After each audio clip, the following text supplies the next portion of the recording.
1, 2, 3, 4. I wish that Joan of Arc wouldn't hang around the park, pronouncing that she won't get burned again. Her arm is very shiny and her message is divine, but I wish she'd take a day off now and then.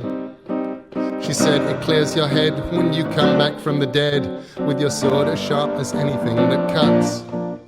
And to prove it, she bisected 3 young tourists from Utrecht, which rapidly displayed a lot of guts. She says we need to raise a brand new army, and the flag of France so proudly she unfurled. And the people that she hated will be neatly bifurcated, and the British will no longer rule the world. She says it was a mistake to let them burn her at the stake, and she learned a lesson back there in the flames.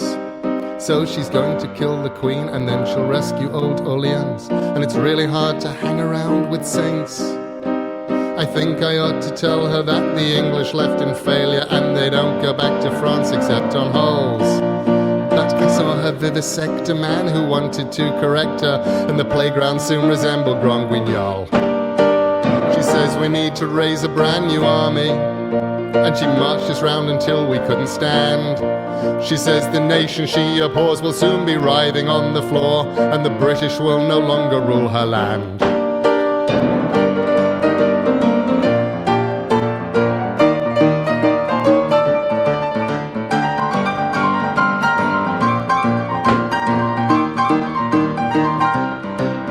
And she's waiting for the Dauphin, who will come across the ocean, and knows that God agrees with her complaints.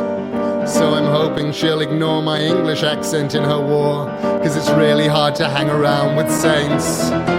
She says we need to raise a brand new army, and the flag of France so proudly she unfurled.